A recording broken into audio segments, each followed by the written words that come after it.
Hey, what's up guys? It's IPlayForKeeps from Clocktower Gaming again, and I'm going to be doing a patch review on the patch version 1.0.0.110, which was released on February 1st, I believe.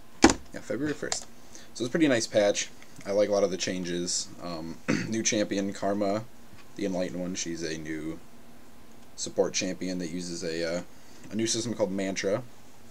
She's pretty fun. I've had a bit of time to mess around with her, try her out a bit.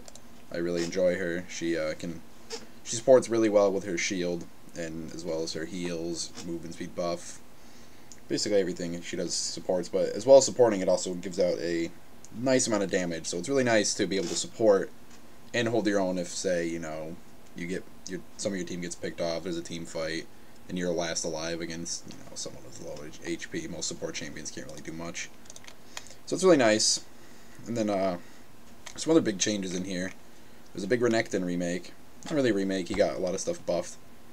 And I've tried him out a couple times after the buffs. I didn't really like him before. I found him extremely underwhelming, but now I'm really starting to like him. I'm building him sort of as an off-tankish DPS mix. More tank than DPS, but my build is, I think, Ionian Boots of Lucidity, Spirit Visage, Sunfire Cape, Frozen Mallet, Ghost Blade in either Randuin's or Spirit Visage, and if I need to tank more, I'll get rid of the Ghost Blade for whichever of the two between Randuin's or Force of Nature that I didn't buy. So he's really fun now. I think you guys should try him out again, give him another chance. I know he was slightly underpowered before, but I'm really liking him. There's some other stuff in here. I'm looking at the patch notes right now, actually. The Akali thing, I was a little upset about. I found that kind of to be strange. Because she doesn't really backdoor towers well. She can't tank them. But she did a lot of damage to them, so I think it was not really that huge of a deal. I think it was nice to keep her that way, but, she's still a fun hero. And then, small Cassiopeia buff. I don't play Cassiopeia. I don't even own the champion, so I haven't gotten a chance to try it.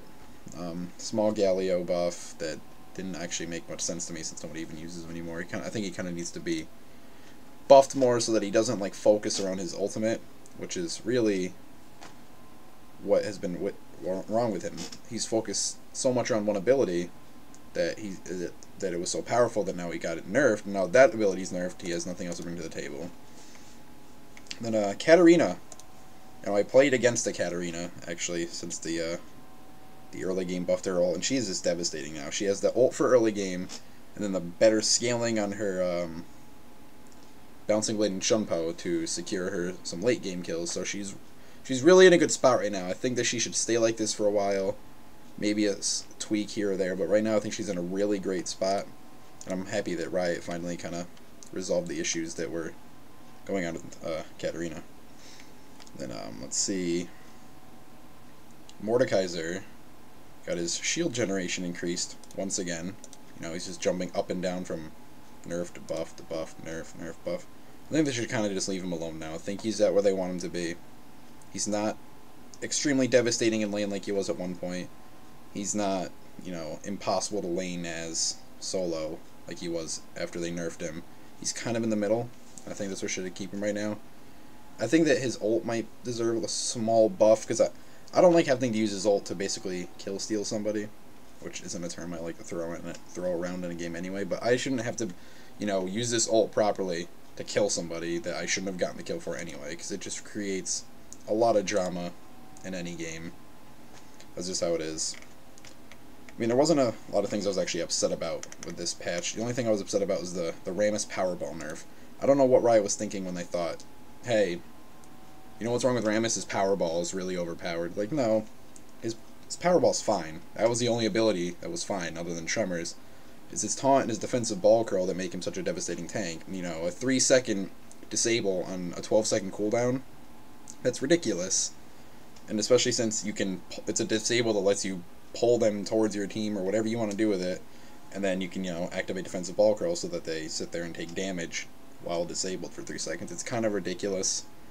But thankfully it's only a one target thing, so it's not to the point where you just can't play against a Rammus and win, because Malphite or other people like that were at one point. And then there was some changes to Soraka. I haven't seen her used yet. I personally don't use her too often. I use her more in 1v1s for fun. I don't really use her in-game.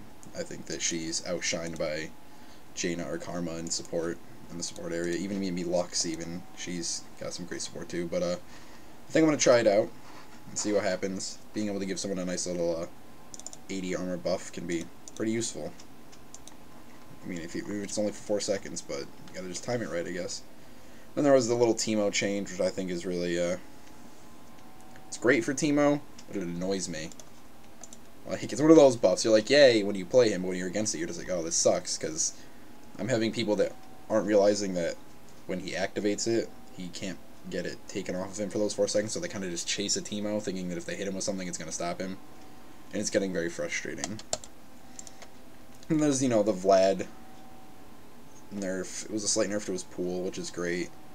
I don't think his pool is really the biggest issue with him. I think it's more the cooldown on his transfusion, I think it's called. It's really annoying in lane, but Vlad isn't as much of a devastating champion as he is just, he's really annoying to play against, so we'll see where it goes from here. The Doran's change.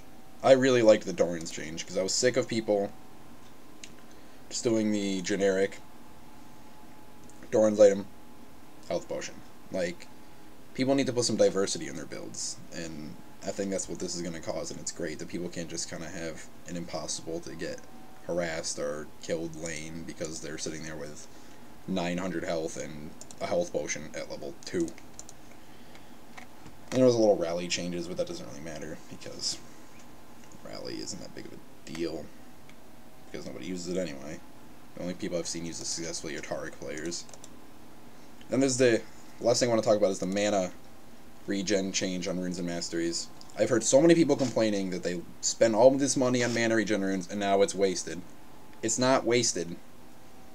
If you knew how to read and put 2 and 2 together, they nerfed the mana regen from masteries and runes, but buffed every single champion's base mana regen, and I think mana regen per level, but I'm not sure. All it is closing the gap between where you don't have to spend obscene amounts of influence points and waste masteries just to get enough mana to stay in lane or to, like, do well in a team fight. That's all it did. So, you're still having that advantage with the runes and masteries. And, that's really all that is for this patch. I mean, I'm going to be doing reviews like this for every patch from here on out, giving the best of my input that I can. So remember to subscribe wherever the subscribe button is now, because YouTube's always changing, and comment below, and see you guys next time.